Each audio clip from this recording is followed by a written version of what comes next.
Welcome to Earth, a Love Story. I'm your host, Robin Lassiter. This time on the podcast, I welcome the one and only Darren King, aka ExoAcademian. Darren hosts two excellent podcasts that you should definitely check out. The Point of Convergence Podcast addresses interrelated topics such as the UFO phenomenon, alien abductions, ongoing contact experiences, remote viewing, near-death experiences, out-of-body experiences, interdimensionality, and high strangeness. In addition to discussing these and related topics, he explores their apparent connection as contact modalities within the bedrock of entangled consciousness. Darren also co-hosts the Liminal Phrames podcast, which is dedicated to the exploration of the meaning-making models we form around UFOs, contact with NHI, and paranormal experience. And as you know, I love meaning-making models. Darren shares with us many of his personal anomalous experiences, as well as how he's welcomed in his emotional body, which, as you know, is also my jam. We also talk about a subject that I've been sitting with for a while now, that of influence, nefarious or not, what it looks like, what are the results, and what to do about it. I'm going to talk a lot more about that subject in the months to come, but it was great to touch on it here with Darren. It was a total pleasure to have this conversation, and I hope that you enjoy. You, on your podcast, give so much structure, framework, theory, history, trying to inform people that this isn't just kind of a nuts and bolts, like lights in the sky kind of thing. And when I started the podcast, I was like, I'm not that person. I'm not going to be doing that. I'm very interested in human stories. And I'm curious about your evolution through like how you got here and to this subject and how you ended up doing what you're doing. Yeah, I'm wide open to talking about that. And it's interesting how that story slightly gets recontextualized as time goes on. I often talk about that. Like things happen that help me understand things in the past a bit more. But yeah, I'm happy to go wherever you want to go. Cool. That's wonderful. Way. Thank you. Yeah. I also have to say that I listen to your podcast in kind of when I have capacity for it, because almost every time I listen to it, it like shifts my ontology a little bit. And as we know, that is not always a comfortable thing to happen. Right, it depends on like how resourced I am. But I have very strong memories of listening to your podcast, like while building this dome. And specifically, I think it was talking about hybrids or the collection of genetic material, something like that, which I had synchronistically or whatever, just had a big experience with. And so hearing it reflected by like a third party, I remember sitting down and having just to let the waves go through me. So I think you have a very powerful podcast, but it's a lot. Well, thank you. Yeah. It's like, whew, you feel like you're always on the edge, which is great, which is really great. Yeah. Cool. Yeah. Thank you. And I mean, for me, getting into the consciousness piece, getting into all aspects of what have happened, both pleasant and unpleasant, I think is really important. Yeah, so I try to cover all of it, but I think it's bizarre how experiencer stories aren't covered more than they are, just because they're so central to the whole thing. And people go around acting like we don't know what these beings are or what they want or what they say. And yes, we do. We just, you have to take the body of literature from experiencers seriously. So yeah, that's kind of what I try to do. And then combination of that and having some of my own experiences, I think once someone's had some of those experiences, it completely makes them open up to this breadth of experience that people are having. Yeah, so I'm happy to try to bridge those two worlds. And then nuts and bolts stuff is just not that interesting to me. It's the least interesting part for sure. Yeah, same. Yeah, that was my experience as well. Hearing Stuart Davis and Sean Esbjorn Horgens talk about, and I think Sean said something like, what if we just believe people? And then it like broke a dam inside of my psyche where I had been compartmentalizing all these things and realizing like, I believe, I'm going to start to believe myself, my own experiences. Right. And so when I fully integrate, as fully as I have been able to integrate in my experiences and believed Yeah. my own lived experience, then my capacity to believe other people was wide open. So I understand that. It's like until there's space and ability to let that reality in, either through personal, I mean, I think maybe only through personal experience, it seems to be Yeah. just kind of kept at a distance. So yeah, that makes a lot of Yeah, sense to there's me. actually really interesting cases with John Mack where in the 90s he would be interviewing a new person who was coming to talk about experiences. And at that point, that person might have been trying to keep it as a dreamlike state, like they hadn't Mm, fully, decided what it was, and partly for their own psychological health, wanted to allow that to be potentially be a dream. And then they would be describing some sort of crap they saw, and then John would pull out an illustration mm, and say, "Did it look like this?" And they're like, well, "Yeah, but how did you know that? Like, I didn't mention that yet." And he was like, "Well, this is actually one of the other experiencers." mm. And then it kind of hits them like there are other people having these experiences. This is not just in my head. And then it takes on a whole different kind of gravity. Yeah. Yeah, exactly. That like third party confirmation it's kind of an experience in itself where things shift Yeah. and move. Yeah. I wonder, were you ever interested in the nuts and bolts stuff? And I guess that question is inviting you to talk about like how you got started in this and where it began Yeah. I or mean, I'm whatever. happy to go into that. I mean, I think my earliest, you know, interest was actually in the Whitley Strieber book. So pretty much right from the beginning, I was more interested in the encounters with the beings than I was with the technology per se. Yeah. Mm-hmm. I mean, I And do pay when attention was to it, and I do try to use it as one of the distinguishing factors for like trying to separate out patterns in the data. Like one of the things I'm really trying to pay attention to in this really complex topic is sort out different sort of enterprises from different kinds of beings because and I've talked to Sean about this, like, because we do work together with the John Mack Institute, and we tend to conflate and collapse all this stuff together, and which just makes it more confused, I think. So yeah, so I do pay attention, and there seems to be a range of like how advanced the technology is, like starting from something that might be like 50 or 100 years ahead of us to something that might be, so organically seemingly based that it's kind of blends or blurs our notion of what technology is, and also even just in terms of the how much technology the black programs have been able to replicate, right? I also pay attention to that in order to try to figure out when is it black ops trying to parade as UFOs and aliens. mm-hmm. So I do pay attention, but because I want to try to understand the larger context usually. Right. Yeah. And that makes sense. Yeah. And I mean, I've seen craft. It's part of my experience. Right. I am interested in it in that way. I'm very uninterested in being attached at all to like the narrative of disclosure. But of course, I pay Mhm. attention to it. Like it's part of the Right. unfolding of what's happening. I just am Right. not, um, I don't think that we can rely on any of that at all. That's my Right. perception. And also it's great that it's amazing that something is happening, that something is emerging, but Right. it's not the meat of it. Yeah, totally. Yeah, and as I've been saying, I don't know how you get into the meat without completely throwing off our entire sense of history and what is real. And it's such a Pandora's box that I think we're always going to have a steep incline to sort of ever getting that out. And yeah, that's kind of where we're at. Yeah. Yeah. And so I would love to hear the journey, because I'm on my own journey and very recently what's most alive for me right now is an acceptance and understanding of how much um, humanity has been influenced, which is a very nuanced topic for me. I don't, Right. it's not like I am kind of allergic to knee-jerk conspiracy theory stuff or to saying that we're victims of something in some way, but just like acknowledging that there's been influence and really deeply Right. examining like that, how that's affected me. So for me, this is, a years long or a lifelong journey. So I'm curious about how it's been for you arriving at these places. Yeah, so you mentioned that you kind of started with the Whitley Strieber book. When was that in your life, and had you had experiences before that?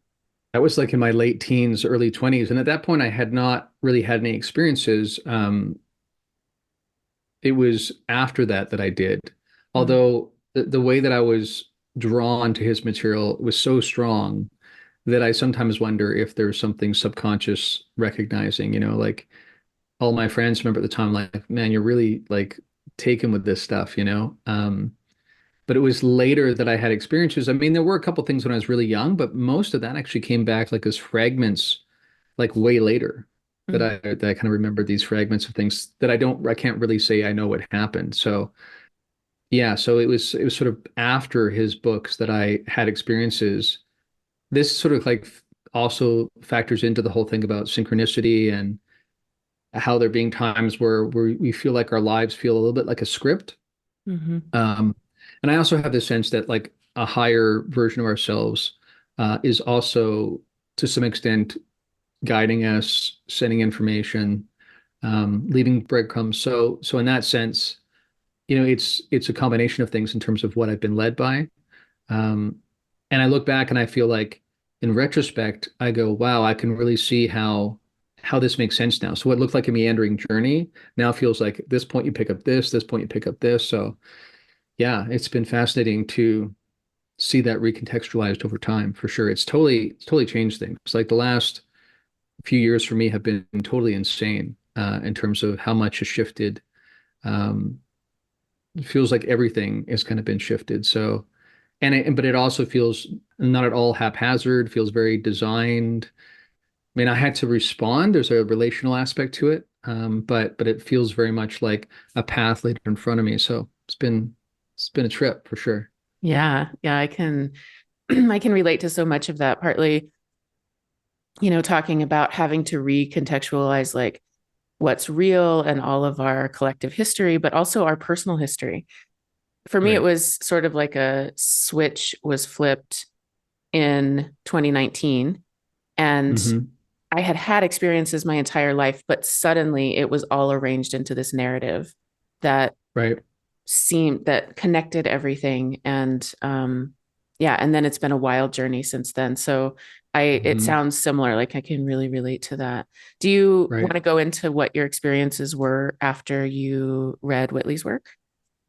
Yeah. So for me, I would say that while I read Whitley Strieber's books and was really impacted by the narrative and what he went through, really fascinated by the interaction with the beings, fascinated by this sort of blend between really eye-opening, paradigm stretching experiences, but also how challenging they were and how difficult they were, how frightening they were, like kind of ontological shock.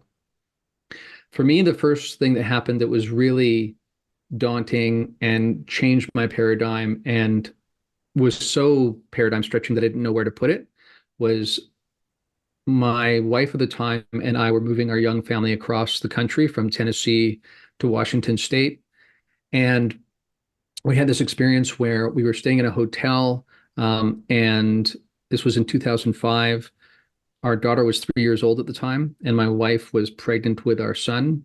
And I awoke in the early morning hours to see a female entity at the end of our bed. So we had our bed here, and then our daughter was in the bed next to us. And at first, your brain just goes, this must be our daughter who's woken up and is maybe disoriented about where she is. But that didn't really make any sense because pretty clearly I realized this being's too tall to be her. But your brain's just trying to, land it somewhere.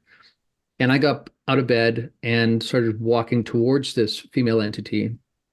And I remember distinctly the expression on her face was one of surprise, like surprise that I could see her maybe, or surprise that I woke up like I wasn't supposed to or something. I'm not really clear what that was, but it definitely looked like surprise. And then she started backing up towards the wall and proceeded to go right through the wall. And at that point, I did something that doesn't make any sense in retrospect until at least I came across some of the ufological material in terms of how often this happens in terms of behavior not really matching what you think you would do. So at that point, I just turned around to come back to bed. Mm-hmm. And thankfully, and this made such a huge difference. And I'm so grateful for this because this is so different than what many people experience when this is a solo journey, is that my wife at the time had woken up and seen the entire thing as well. Mm. So she sort of shook me when I got back into the bed to go to sleep and said, what are you doing going to sleep? Like, we know what we just saw. And that kind of snapped me out of some sort of hypnotic kind of thing or something. And we discussed it. decided to get out of there as quickly as we can. We weren't going to stick around. So it was probably like 4 a.m. or something at that point. Still partially dark outside. And so we got our daughter and got on the road. One thing that was interesting is that our daughter also had these welts all over her body. And we weren't sure what that was from. I mean, it could be something prosaic, like an allergic reaction to the sheets or something, or maybe there was some sort of bug in the sheets, but we'd never seen that before or after. And those welts completely cleared up after the fact. So that was interesting. And I remember getting to the next hotel. In those days, you kind of had like a big computer in the front room of the hotel where you could, in a lobby, and you could email people. So I would email people and family and friends and say, had this crazy experience. And they'd be like, wow, yeah, it's weird. Anyway, what's the weather like down there? Like they would quickly change the subject, and not know really what to do with it. And at the time, I didn't know, is this a ghost? Is this an apparition? I didn't think it had to do with the UFO phenomenon particularly. It wasn't until much later when I read so much of the lore and the data in terms of how many times humanoid and human looking beings are encountered. So that was something I sort of filed in the back of my head and didn't know what to do with it, basically. At that point, I had no place to put it. No one seemed to want to talk about it. So you just file it back there because what else can you do? And you sort of go on. And then also, I think when I look back in retrospect, so much of my experience with that former spouse of mine was really key in terms of exposing me to anomalous kinds of experiences, because even when she was young, her mother actually took her to see a medium because so many weird things would happen in their house, like things like kind of poltergeist kind of activity. So there's something about her that's definitely a conduit that seemed to, add to my experiences and also introduce me to things that had happened before. So and when she was young, like for instance, her parents even a couple times like burned dolls and things she had because they thought there was something up with them. So in addition to having that experience, I've also had experiences with her where we would be in a hotel actually in Denver and way up, multiple stories up in the air, and we'd be on a corner suite. So there'd be like no room behind us. And yet we would hear these rapping on like above the bed frame kind of thing. And there's like nothing but open air out there basically, which was really, really strange. I've had other experiences where there was one time we were, basically when I was in California, I used to host these like shamanic journeys for people. And so one time when we had first moved to Asheville, North Carolina, we were, the three of us. So my ex-wife, my son, and I were kind of doing this ritual where we were inviting positive benevolent entities and using this mother drum that I was using and just sort of sending out this positive intention. And then when we were done, I didn't think really much of it. And then we had an experience where we were downstairs and suddenly we heard this, what sounded like a huge rainstorm is kind of how I can describe it. It sounded really intense, really loud. And there was also a humming sound. So what's weird about this, again, in terms of behavior, is it's super anomalous. Like it came out of nowhere, sounded like the heaviest downpour and this humming sound. And we mentioned it to each other, the three of us, but nobody went to look. No one looked outside. No one went to check this out. And we just kind of went about our business, which is strange considering what we had just been doing too, in terms of this inviting kind of ceremony. And then eventually it stopped. And then soon after that, our teenage daughter came home and we said, "Oh, did you get caught in the rain?" And she's like, "What rain? It's not raining." Right. So there was no rain. It was completely dry outside, which was really, really strange. So the experience was strange. Our reaction was strange. And then the next day we were out walking and we ran into this couple that are our next door neighbors. And what's really interesting is the woman brought up and said, "Did you hear that thing last night?" And we're like, "Yeah." And she's like, "Well, what did you think?" And we're like, "Well, what did you think?" And she said, "I immediately thought UFO." And then her husband said, "What? What happened?" And then she described what happened. But what was weird is they were upstairs in their bedroom. She experienced the whole thing, heard the whole thing. He didn't hear a thing. And she also didn't mention it to him. It wasn't until she ran into us that it got brought up. So again, this raises really interesting questions around, you know, how is this impacting us? Is this happening in physical reality? Is it impacting certain consciousnesses and not others? so much of my research has shown how common that is, where you can have these like custom crafted events where three people will be impacted, but everybody else on a busy highway won't be impacted. And even what those three people see will be slightly different. Even what gets captured on film is not the same as what they remember seeing, but there is something captured on film. Like these things are really perplexing in terms of what happens.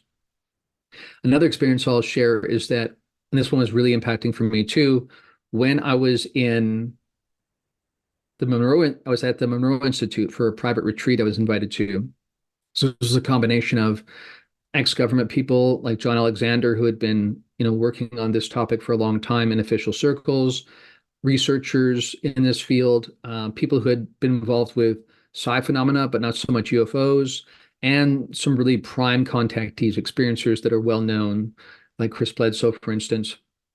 And in addition to practicing different psi techniques during the day, we would actually also in the afternoon retire to our cubicles, have this out of body experience, kind of messaging coming through the walls, and you're relaxing in this completely blacked out room. But we were also building this shared collective field of intention for CE5 encounters that night. So then we would gather in this central meadow at the Monroe Institute at night. And on all three nights, we ended up seeing things in the sky, things that we were pretty positive were not prosaic. We had people who do this all the time there, and people would say that's a satellite, that's Starlink. Like we actually also had these coordinates we could look up in terms of, where's the International Space Station, where's Starlink, these different things. So we could eliminate what was just prosaic. And we definitely saw things that were anomalous in terms of how they were behaving. And we filmed the whole thing entirely as well. We had people who come down from Canada with really high quality film equipment. And then we actually submitted that to MUFON, and they also, after their investigation, concluded that it was anomalous, that they couldn't identify it as anything prosaic. But what was so interesting to me, more impacting really, is that soon after I began to get these telepathic downloads that really have together shaped basically my entire course, my entire direction since then in terms of what I focused on, what I feel called to do. I had already had some notions like that prior to then, and I'd had some strange experiences with meditation. For instance, around 2010, I had a kind of an interesting experience with that, but this seemed to kick it into a higher gear, and it really made this kind of an obsession for me. And it has directed my actions ever since then. And on top of that, as so many people who have these experiences know, it ties them with synchronicity that comes in, where it's not just one or two things, but it feels like this overarching, like synchronistic orchestration. So then you end up looking back at your entire life and feeling like, wait a second, I can see why these different things came together and how they did. And it's almost like, I remember hearing one time someone said this phrase that we live life moving forward, but we make sense of it looking back. Mm-hmm. And that's been very much my experience. So those are some of the encounters I've had that have really shaped not only how I see this, but how I've also lived my life since then. Mm-hmm. Thank you so much for sharing all that. Yeah. I have to say, I have a few questions that are bubbling up. And I also want to reflect, like, from my experience and the stories that I've heard, if someone has a being walk through the wall, I don't think I've ever heard of someone getting out of bed and walking towards it. I don't know if I've ever heard of that reaction. So that's pretty amazing. Yeah. And I think at that moment I was still separating my mind. Was this our daughter? As I got out of the bed. Uh-huh. And by the way, another piece of that is when I came back to bed, I didn't see this because I was now facing towards the bed. But my ex-wife saw the being come back through the wall and then walk down the front hall in front of the two beds and walk through the front door. So she actually saw it twice, which was really interesting. Yeah. Wow. And so you were talking about early on, people having experiences and they felt dreamlike, or they were trying to keep them in my worldview. It's a continuum. Like there are definitely experiences that happen in the dream state. There are experiences that happen that are dreamlike, all of that. So I'm curious if that being seemed less substantial than a flesh and blood. Like, was it ghost-like? Was it sort of like an apparition? just if you would be interested in describing her a little bit more. I've had beings walk through the wall, so I'm also very curious. Right. Yeah, sure. One of the things that's so interesting, this relates to what I was saying about people seeing kind of custom crafted visions of these things, is that when my ex-wife and I compared notes afterwards, we both saw very similar things, but there were some subtle differences in what we saw too. So, for instance, we both saw long blonde hair, but she saw the hair blowing as if there was like a source of wind in the room, which there wasn't, of course. But I didn't see that. So, other than that, she looked humanoid. There was kind of this uh, I wouldn't say it was transparent, but there was something weird about like the outline. There was something strange about it. But I also remember, because I was kind of in that weird state, like I do think, to your point about hypnagogic and hypnopompic states, it may have been the case that we were able to perceive it more than we might normally have because we had just woken up. And so there's kind of that in between, that liminal zone. I've often wondered about that. Would we have perceived her if it was the broad daylight of, of like 3 p.m. the next day or something? I don't know. But yeah, so it was interesting how I remember certain things. And then in comparing notes, there were subtle differences too. So, um, yeah, like she looked definitely older than my daughter, but not fully adult either, like probably adolescent. Um, and like I say, the other thing I really remember noticing was the facial expression. And what's strange about that too is that it kind of, I remember like being really drawn into that facial expression because of that look of surprise and almost shock.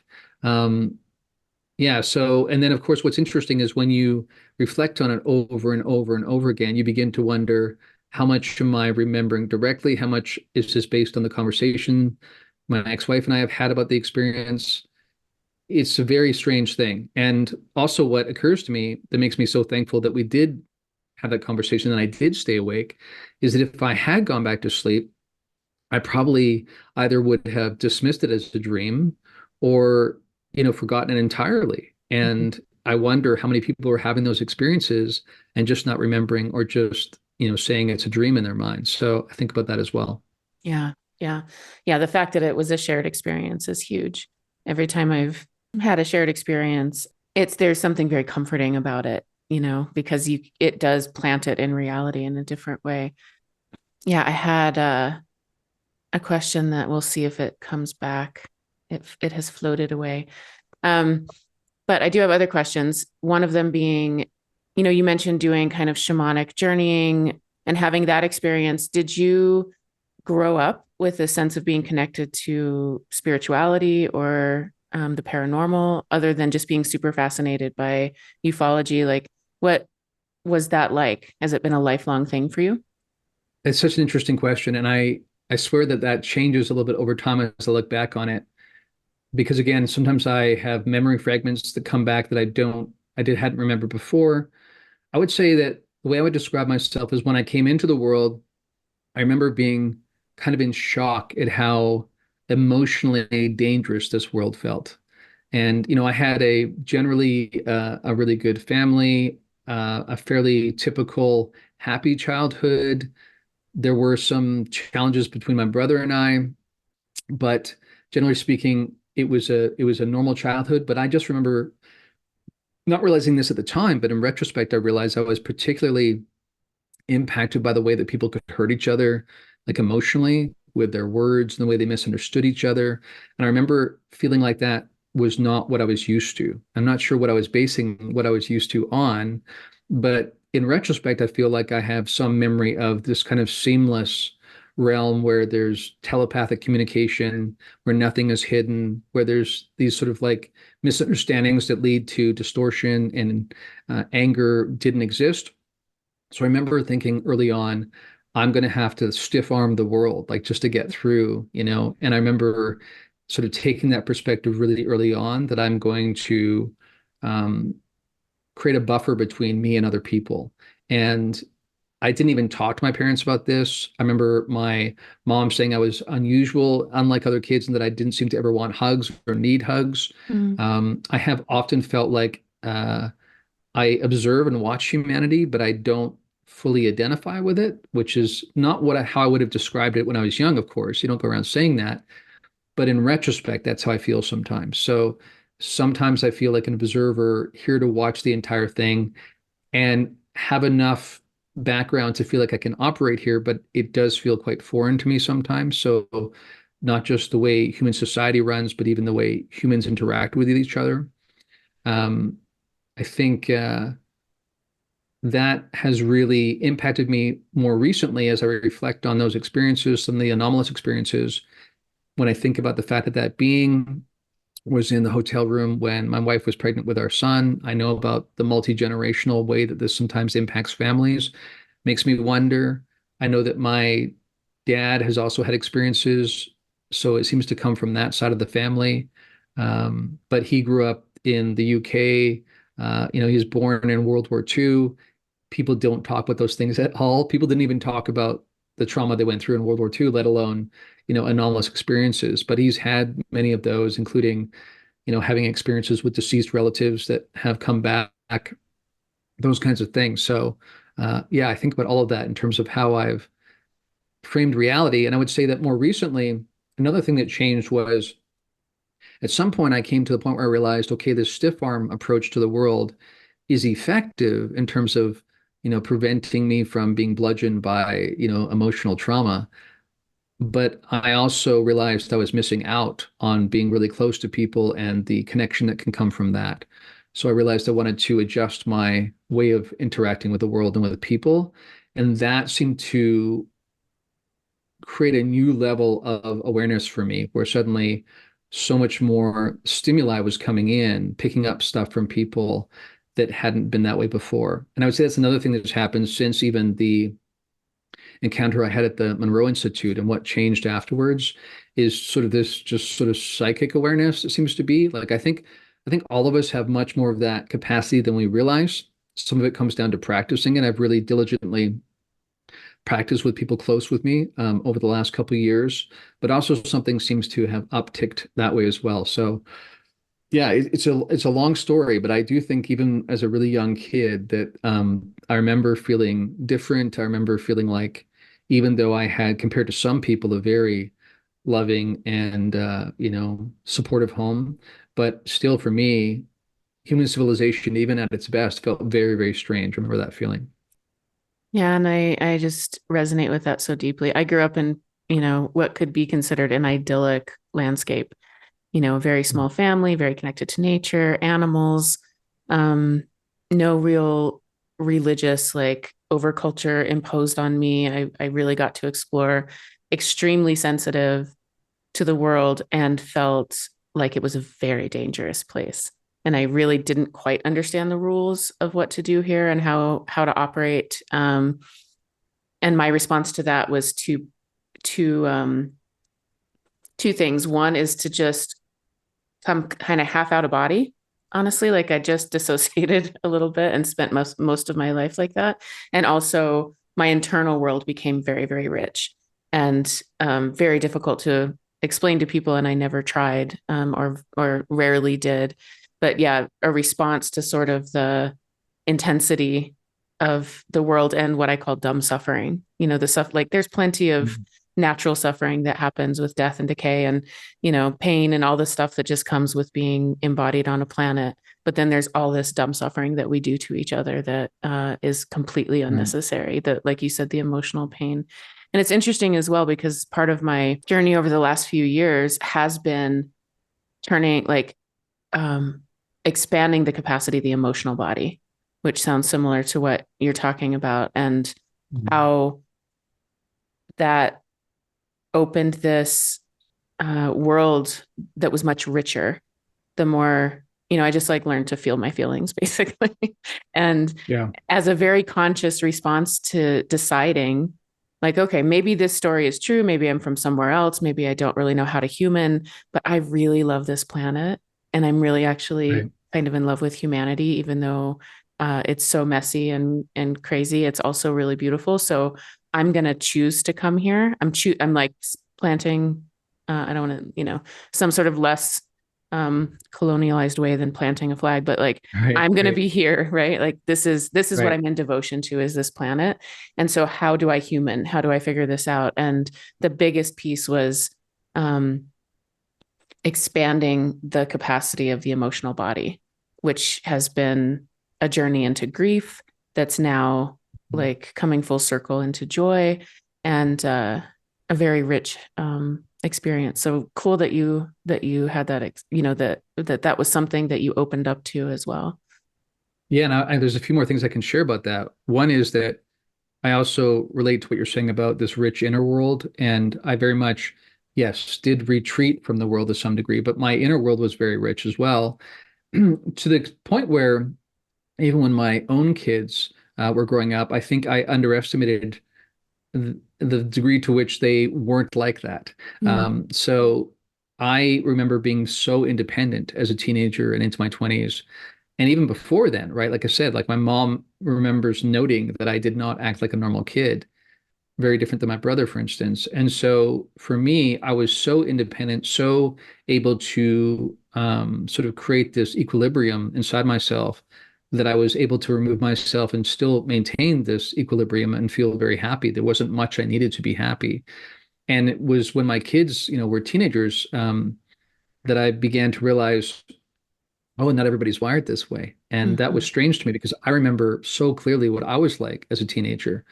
So that's been interesting. And to your point about, the emotional body, yeah, absolutely. And of course, when I made that arrangement when I was really, really young, saying this is dangerous, that cuts off so much information, right? So it prevents the bludgeoning that you might otherwise be subject to, but also eliminates huge amounts of information. So I was a bit struck by how overwhelming that information was when I first reoriented myself with the world and said, I'm going to be here fully emotionally and let people in. Um, and what I also say to even people in some of the classes I teach is that that's just information, right? Rather than seeing it as either negative or positive or in between, just see it as information. When you bang your knee and it hurts, rather than shaking your hand at God, you could just say, it's my body trying to say, don't do that again. It's not good Mm. for you, kind of thing. Mhm. So trying to be open to the information, trying not to retract away from what feels negative or painful or scary, trying to really greet that and even see how it can morph and change as you work with the energy. Like it doesn't have to stay the way it is.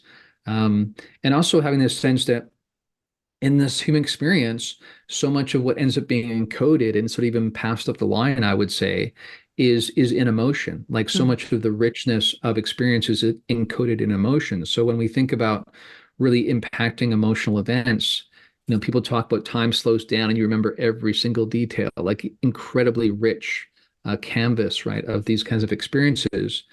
And on top of that, I think most of us begin to realize that what makes people deep and compassionate and able to really understand the experience of others is difficulty. So that has changed how I think about these things too, that the things that I look back at as the most difficult I've been through have also been the most shaping for me and have engendered this compassion I have towards others and a way to relate to them. So even though it does feel slightly awkward and not my default setting to human, I've embraced it, and I think it allows me to now sort of go through the world in a way that I can take in all that information, not retract away from it, not disassociate, but also have this larger context in mind, which makes me not get totally baked into this is all there is and whatever happens here, that's the end. Like I don't see it that way at all. So it allows me this ability to be here, keep my experience apparatus open, right? Not retract away, not close down, um, and learn so much because of that. Like there's so much that can be transformed, and so many of these things that come in as one kind of input can be transmuted into something else. And I even feel that's part of my role here is to learn to do that and to help other people do that. But the fact that I'm so clear about this not being the only context there is, and this is only one subset of a much larger reality set, changes, I think, how I embrace everything. And even when we think about so many of the overwhelming elements in the world right now, and people really being concerned that there's three or four different extinction level kind of matters working all at the same time. And for some people, that's incredibly daunting, overwhelming, and people either shut down or disassociate. For me, I try to stay alive in it, awake in it, because I do have this sense that maybe deep down, and I say maybe in a kind of coy way, because I do believe deep down that I signed up for this to some degree, that this is part of a design.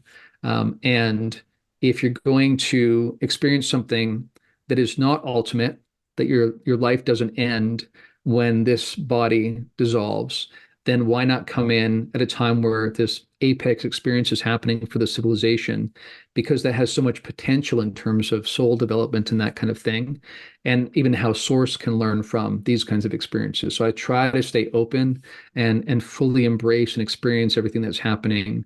That feels very rich, even if it can sometimes be overwhelming too. Yeah. Thank you so much. There's so much in there. A slightly different lens than the way that I've ultimately contextualized things, but like so much overlap. The biggest thing that I learned from grief was that it is that it contains alchemy.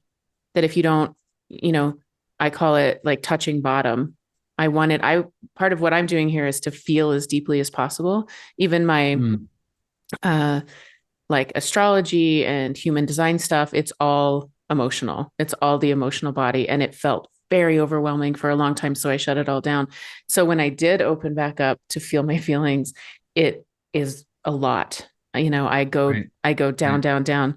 And then I find that there is a turn. There is a point where something alchemizes and it is alive. It does become something different. And it's very different than being overwhelmed by an emotion and not having a higher perspective or the understanding that this, that kind of witness self that can understand, like, I'm choosing to go down. I'm choosing to feel all of these things deeply and also go up, which is my newest thing. It's like, oh, joy. Okay.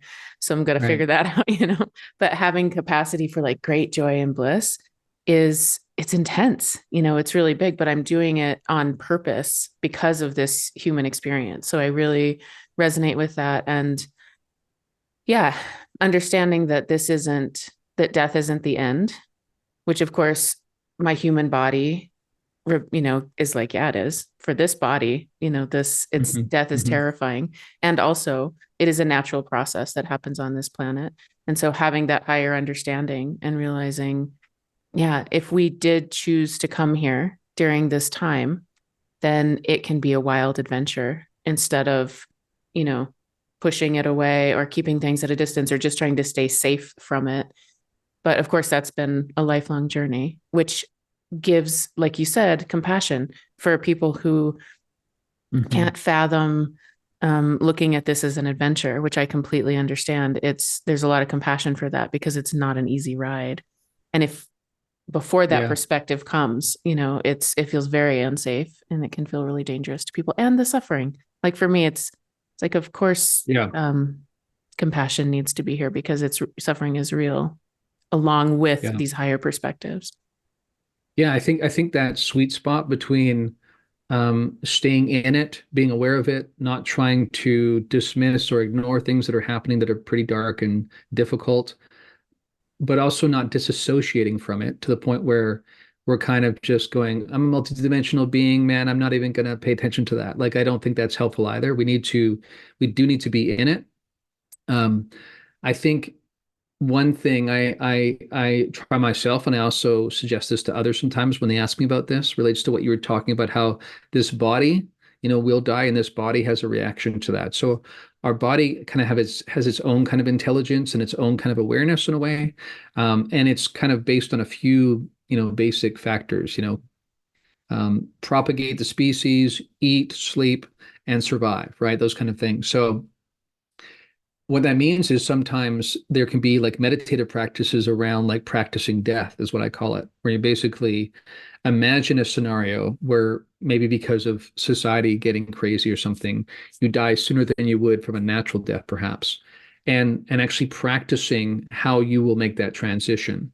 Partly because in the moment, your body's going to flare up and say, we must survive no matter what, right?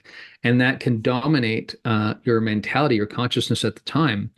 So what I really try to do, being aware there's this sort of different components of us, is try to be aware of and give voice to the one that wants to sort of be the executive in the situation, who's going to sit on the throne is the way that I put it, so that I'm better prepared when that does happen, if it does happen. Like when I think about research I've seen done around, for instance, athletes that are preparing for some sort of event, they've done these experiments where they will have, say, a third of the athletes that are about to compete in a competition do a combination of, or they do just physical preparation, basically, right? So imagine they're going to do a ski run the next day. So they just keep skiing and skiing the run. And then another third of the group does half mental preparation, like imagining coming down the run, how am I going to react? And then the other half being physical, actual skiing. And the third group does only mental preparation and no actual skiing the day before. And it's actually the third group that has the best results, which is very interesting. So I think about that in terms of trying to prepare for events that might arise. I also say to people, and try to reflect on this myself, that be careful what you wish for, because we are kind of taught in our society, which is a low risk kind of society, risk adverse kind of society, that the ideal is to get through life feeling good, doing good things, having positive experiences, feeling relaxed. But if this is a stage set for the evolution of consciousness, which is how I ultimately perceive it, then you're not getting much for your money if that's what you sign up for, right? Because then you leave without really having learned any of these deep soul lessons, and then you just sort of keep repeating until you do. So for me, when intense things are arising, I'm aware that while my body might not like that feeling, my higher self knows this is exactly the kind of learning I need, the actual like energetic, like I'm in the mix with the energy, right? So as we can think about these things, we're a very cerebral society, but it's only when we're in it, feeling the energy arise, that we have the chance to move the energy, right? I use this analogy sometimes of like judo or karate, where you're basically receiving this movement and you're like pushing it, you're moving it through. You're not resisting it, you're reacting or responding and moving it through you, kind of thing. So, but you can only practice that when the energy is intense, when you're feeling overwhelmed, when you're feeling sad, when you're feeling scared. So I'm aware of those things, knowing that from my higher self perspective, it makes sense that I would sign up for those things, because those are the things that really make a quality life from that perspective. So it kind of flips everything around. So I do try to think about this. And lastly, I would say, for me, I really do have this kind of simultaneous feeling of being a person in a body, but I also have a feeling of something, like I identify with something beyond the body. So it makes it easier for me to see this as one expression of a larger I, that, where I locate that depends on the perspective I'm taking at the moment. Yeah. Amazing. I love all of that so much. Do you have I'm thinking about death practice, which is something I talk about a lot as well. And it's in a lot of spiritual lineages and mystical traditions. Do you have like a spiritual tradition that you follow, or is your perspective just arisen because of your experiences? Well, I would say it's a bit of a smorgasbord. So I was raised in a pretty like a laissez-faire kind of household, no particular religious affiliation. In fact, it was when I was a teenager, like my latter teens, that I sort of pursued Christianity, because at that moment I was transitioning into being a young adult, and I kind of wanted some hard answers and some absolutes to steer my life by. So I went through that and went through numerous different expressions of Christianity, moving more and more towards sort of mystical expressions, and also had some experiences in that were pretty charismatic, and was also drawn to those kinds of circles. So some of my experiences, even some of the accounts within the UFO phenomenon, don't sound so completely unlike some of the experiences I'm aware of that I had in some of these other traditions. And then that sort of more mystical aspect of Christianity eventually took me to Thomas Merton's work, and from then kind of bridged into Buddhism and Eastern cosmologies. And so from since then, I kind of went from mostly orienting around a kind of Christian mystical kind of perspective to more of a Buddhist and Vedantic kind of perspective.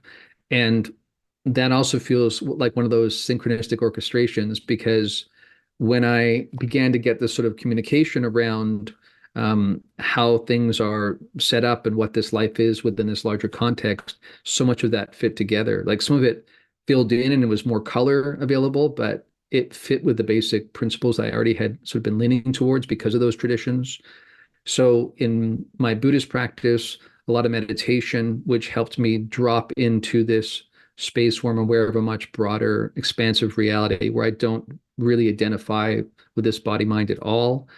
That has been really useful to make me really present to the fact that this is not all there is, because I, again, have the experience of not being in this body.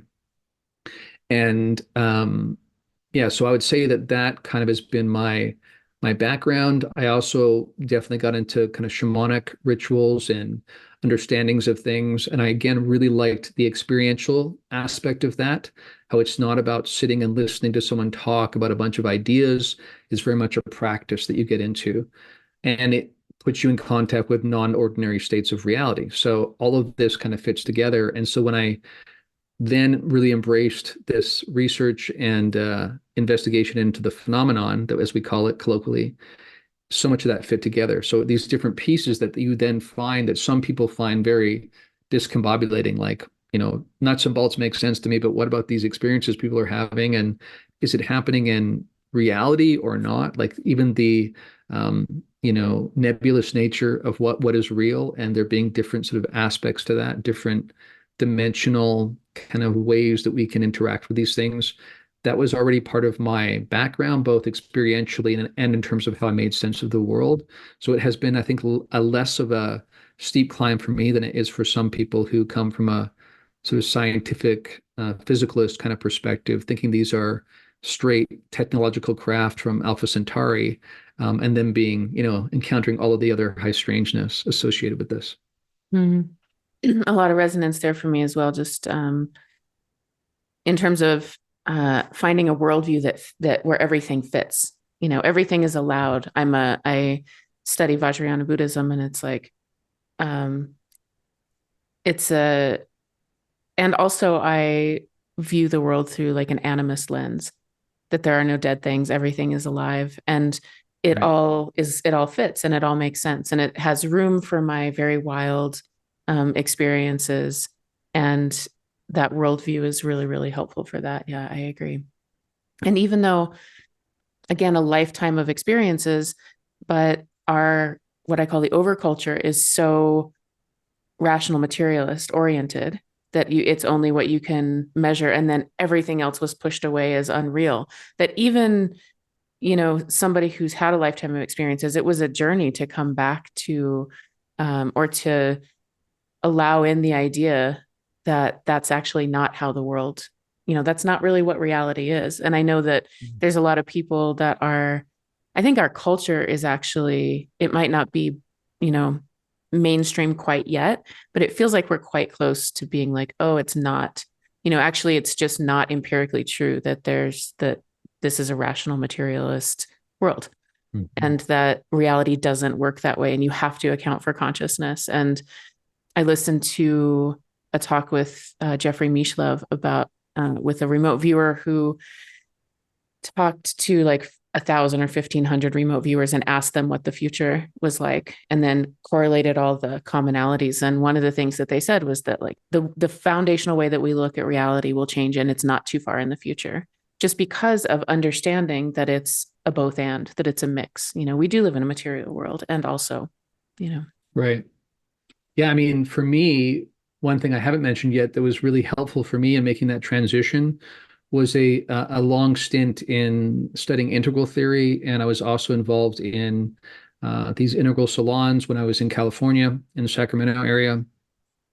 Was a leader in one of those salons, and that really helped me because Ken Wilber's work was one of the pioneering stints in expressing how reality is multidimensional, that we cannot reduce things just to the surface layer, the things we can only measure, and then assume everything else is subjective mush that doesn't count. So he kind of developed this 4-quadrant model where you have an I that is external, but you also have this rich internal world, and that's real. You can't collapse those. You can't say all that counts is what's physically measurable. And the same thing with the collective. We both have an external expression and we have this deep subconscious that kind of Jung talked about. So that really helped me to already be aware of these different kinds of modalities of truth in the world, and that you can't collapse one into the other, nor can you say, here's a map by which I measure these things, and anything I can't map isn't real. He really helped me understand and give voice to the fact that these different truth traditions that exist around the world have been used because they've been helpful. They do map to something useful, otherwise they would not have been used. I often point out that shamans historically, were sought out by the tribe or whatever, not just because they had cool, fun things to say that sounded mystical, but because the information they picked up when they, actually journeyed into these worlds gave them actionable information about where they should go to find food, or where crops will grow, or where the weather will be better, things like that. That these are actionable kinds of information they come back with. So for me, when I came into the UFO phenomenon, again, I feel privileged in that I'd already made that journey into trying to see how all these work together. And I totally agree with you that the evidence is already there, that reality is much more expansive than we are accounting for under reductionistic materialism. And again, kind of not humaning so well. It's strange to me how all that evidence can be staring us in the face, and yet we're basically just ignoring it or turning away. Just like the mainstream still doesn't really embrace the UFO phenomenon, even though the data is pretty obviously extensive at this point. That's also true of psi phenomena, near-death experiences, out-of-body experiences. Like, all of these are connected and all pointing in the same kind of direction. And we can only ignore that for so long. And I remember even when I was reading up on and hearing from people who were working with John Mack back in the 90s, he actually sought out Thomas Kuhn, who wrote a book about the structure of scientific revolutions, pointing out that we do have these massive shifts that happen. It's not just this incremental growing and an additive process in one direction. You have moments where so much new data comes in that you have this revolutionary science that no longer can even really talk with the other kind of science because it's so different. And that's definitely where we are now, recognizing that there are some people that are not convinced, not because they think the data is lacking, but they just don't want to believe it. It doesn't fit with the way they see the world. Science as it is practiced is far less objective than it claims to be. But I agree with you. Eventually, when we get there, just because it becomes so overwhelming. And I remember I gave this one talk at the Anomalous conference in New York, and I quoted Schopenhauer at the end, where he basically says something, paraphrasing here, like, at first, these new truths will be mocked and scoffed at. Then they will be violently opposed as self-evident, right? So this is kind of the process we go through.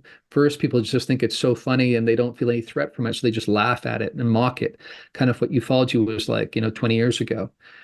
Then they get to a point where it's getting so much traction that they violently opposed it because it goes against their worldview. And then finally, you have a new generation that goes, "This is just the way things are," and haven't we almost known this kind of thing? So, yeah. It brings up a question that, like I said, one thing that's really alive for me right now is the idea of influence. And I don't know about you, but my part of my story is that I went deep into like what I call like Facebook religion of the, late 90s, early 2000s, where there was a lot of like channeling, a lot of new age stuff, a lot of things that there was a lot of truth mixed into that. It felt very exciting and alive. But it was also often a really kind of watered down version of some of these deeper lineages, and it didn't have the complexity. It didn't have space for it. Fine. But part of that was this big conspiracy theory thing. I remember like being in a bar when I was, I don't know how old, I probably was like 22, and someone whispering to me that 9/11 was an inside job, like that kind of stuff. And this idea that we're being controlled. And so I have kind of an allergy to that. And because I went down those rabbit holes and I found them unhelpful at some point to give all of my power away to this invisible external authority that may, or, it just was not helpful after a time. And also was trying to collapse the narrative too much. It didn't have room for the nuance and all of that. But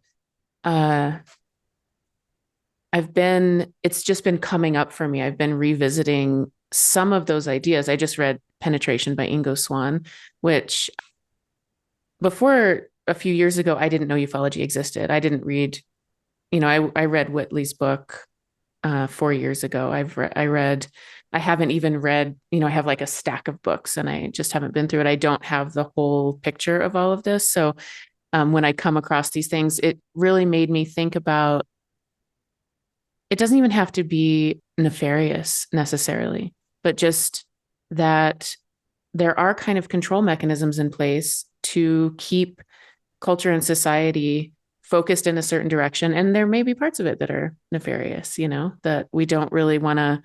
I guess my internal realization is that we are like wildly powerful, humans are, and have all of these capacities. And I'm personally just rediscovering them, and other people, that seems like there's this emerging culture of people rediscovering their capacities, and that it may not be in the best interest. I think Joshua Cutchin put it really clearly. He's like, if we all realize that death is actually safe, it's pretty hard to control to control people. And so I feel like I'm treading lightly here because I don't, again, want to go down like the dark conspiracy rabbit hole, but also acknowledging there's some of this. So I'm curious if your thoughts on that, because I think that you've looked into these things more than I have.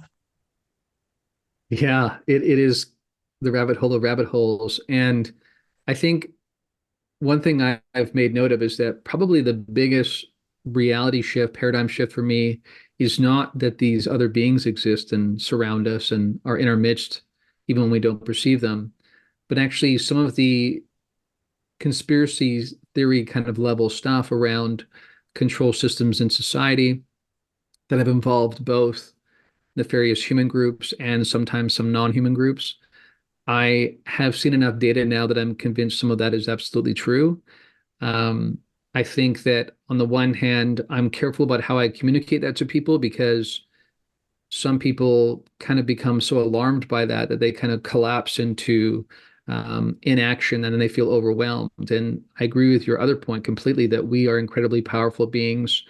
And even when we think about our origins as a species and whether or not we were engineered, again, that's the human body mind, right? That's the part of us that's here in this iteration, but we're much more than that. We have these multidimensional aspects to us. So even if our origins are tied to that kind of engineering, our ultimate nature is source consciousness. And like you say, everything's alive and connected and seamless in many ways. And even when you think about the implications of some of these quantum experiments, which, speaking of scientific revolutions, are not fully taken seriously yet. There's still scientists trying to find ways to invalidate those findings or say they were misinterpreted, but they make a pretty clear case that the consciousness connection is key, that how we interact with the world to some degree creates the world that collapses into being around us. So in that sense, if we get too far down a fear state, then that's the kind of world that we're going to manifest, right? I also don't think that means we can just picture nice palaces and white stallions with, unicorn horns and things and rainbows, and that's all we get. Like, obviously not. Nor do we really want that, to my earlier point about we really want the depth of the experience because of how we grow. But yes, absolutely. When I think back to what disclosure potentially entails, it's so much more than, hey, yeah, turns out there are alien beings here with craft and whatnot. So much more than that. It goes back to human origins, goes to our future. It goes to accords that have been made. I think it's so fascinating that we now have as part of the historical record that Dave Grush in front of Congress testified to there being these accords between non-human intelligence and elements of the military industrial complex. Like, that's a huge thing to have as part of the congressional record, like a turning point in human civilization.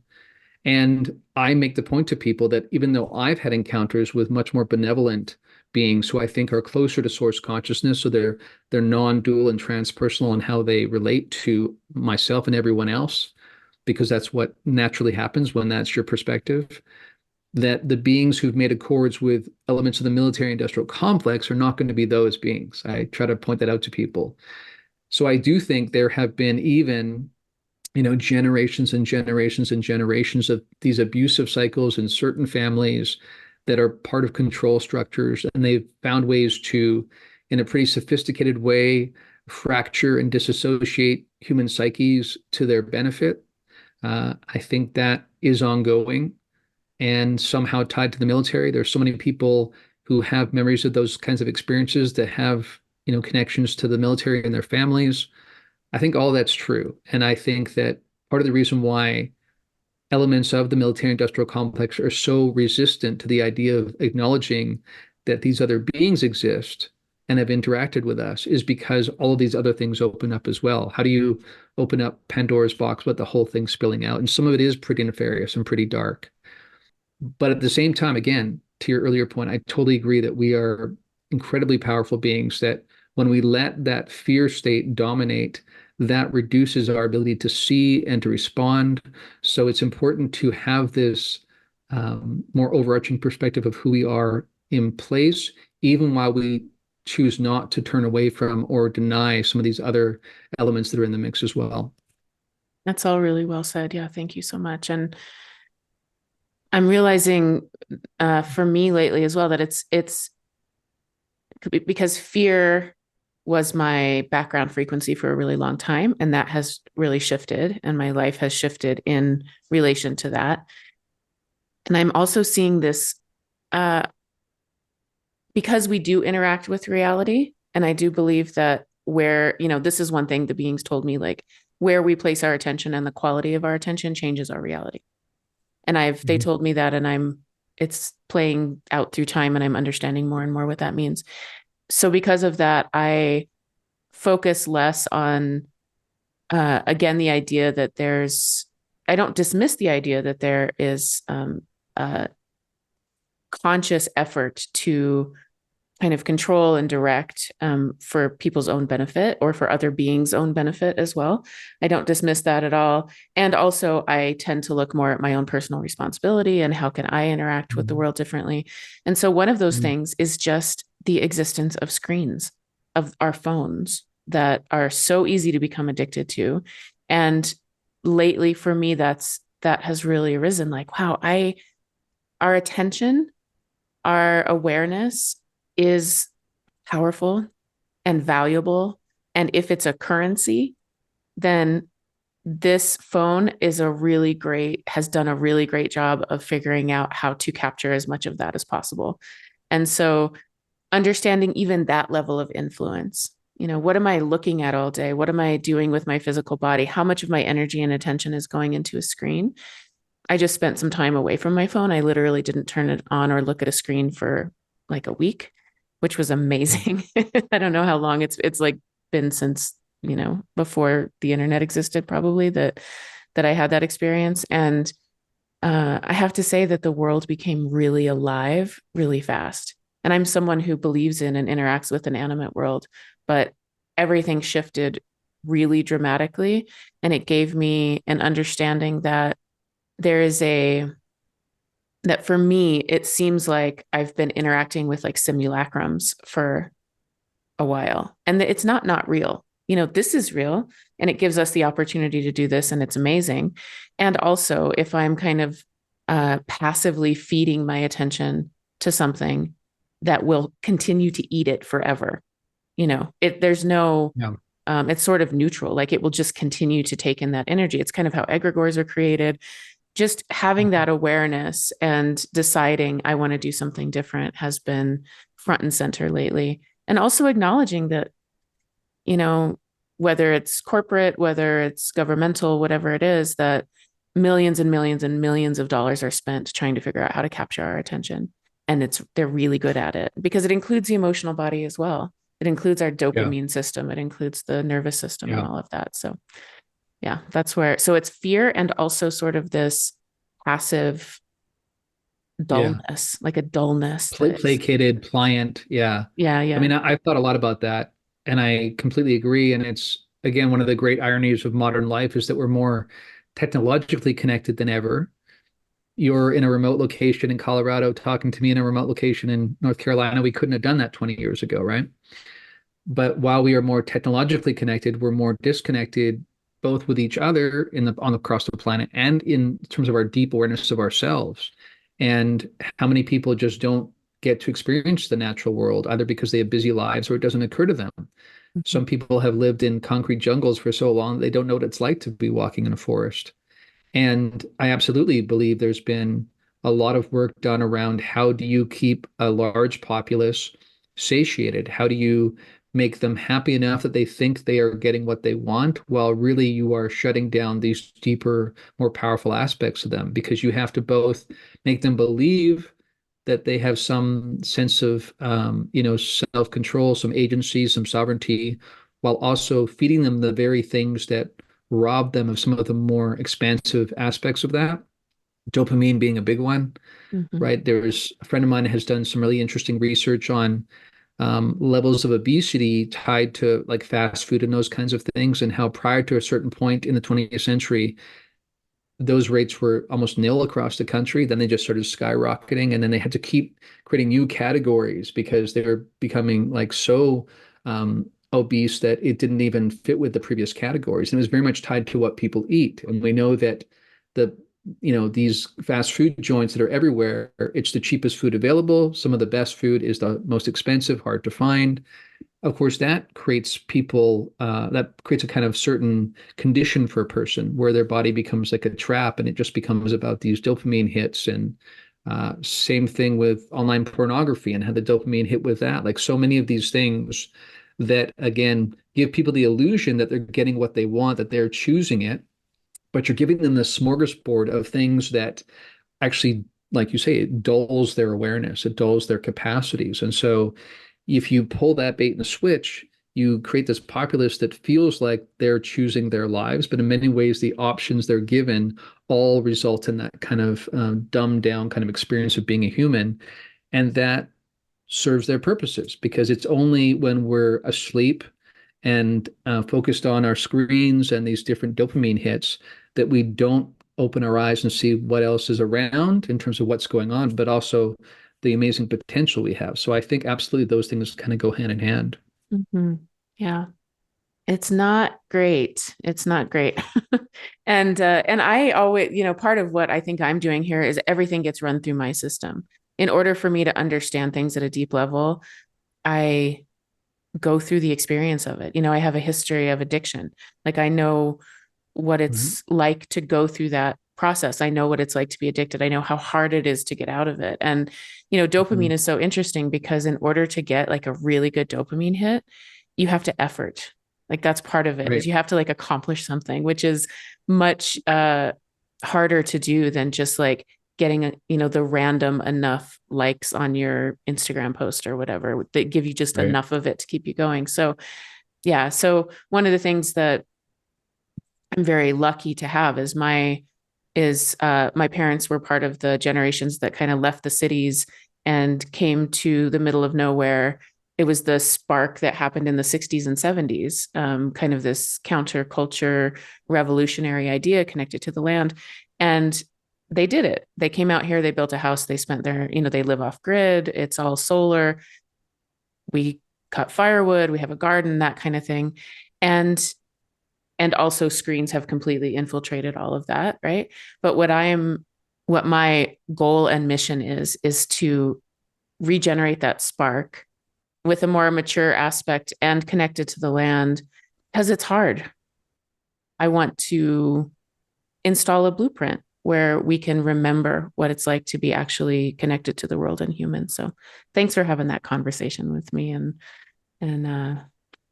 because it's what I'm like striving for right now is to disengage from the easy, fast dopamine hits. Yeah, and it's something you have to be aware of because it's seductive, right? And it draws you in ways that seem not that daunting. And the next thing you know, it's created these addictive cycles, and they're everywhere, and they're so ubiquitous at this point that they're not even recognized as that. And people have the illusion that they're actually choosing these things. Yeah, Yeah. tricky. Yeah. Well, I want to be mindful of your time. Is there anything else that you'd like to share or talk about while we have a few more minutes together?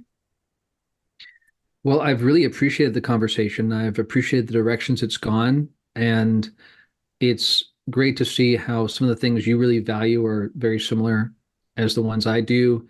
And that even my last point would be even the UFO phenomenon can become kind of one of those addictive cycles, right? Where people are constantly, what's happening next? Is disclosure happening? And they also build up this expectation that when finally disclosure happens, they kind of have this subconscious belief that all the problems will go away, that maybe that means the beings will come in and solve our energy problems and fix that and, fix this and that. And so it becomes its own kind of distraction and its own kind of obsession. And even though I am very focused on this general subject matter, it's within this larger context of, a holistic kind of lifestyle. And I find it very interesting that the most ascendant of these beings that people have interacted with and the encounters I've had very much affirm the thing we're talking about and talk so much about our problems in the world mainly arise from our misunderstanding of who we are. That it's not about A versus B have different perspectives, but both A and B not recognizing who they fundamentally are and how they're fundamentally connected to each other, to the planet, to this larger biome. So the things we're talking about that we value are all about reminding us about those things so that it becomes an embodied kind of awareness, not just an idea. So I think that's important. And I hope that more people will take up that mantle and really develop a more holistic understanding and a somatic awareness and a way to be in the world. Because for me, that's been central. And when I think about sort of the messages I've received, it's as much about that as anything to do with the usual stuff we talk about. So, yeah, that's really important to me. Happy to see that people like you are called to similar things and actually living it where you are in Colorado. Thank you so much. Yeah, those are all you said so many keywords in my life, the embodiment, the somatic experience of being alive. And I often say, like, how did we start with UFOs and get to feeling our feelings and the emotional body? But it's all, there's some sort of, as Stuart Davis says, like, it becomes a developmental driver, and turns out it's not necessarily about like ascending away from the body, from the earth. It's actually about deepening, going down and in. Who are we as humans? What are we capable of? Right. What can we do while we're here? And we're like, the potential is enormous and we've sort of forgotten. So yeah, love it. Thank you so much for your time and excellent conversation. Thank you, Robin. I appreciate it. And I hope we stay in touch. Absolutely. Me too. Thank you so much to ExoAcademian Darren King. And thank you to Morgan Jenks for our musical soundscapes. If you'd like to support my work, please consider becoming a patron by visiting patreon.com/Robin Lassiter. Someday soon-ish, we're going to start having monthly get-togethers so that you can talk to me and talk to each other, and I think that'll be a lot of fun. If you'd like to book a one-on-one session with me or want more information about my work, please visit honeyheart.org.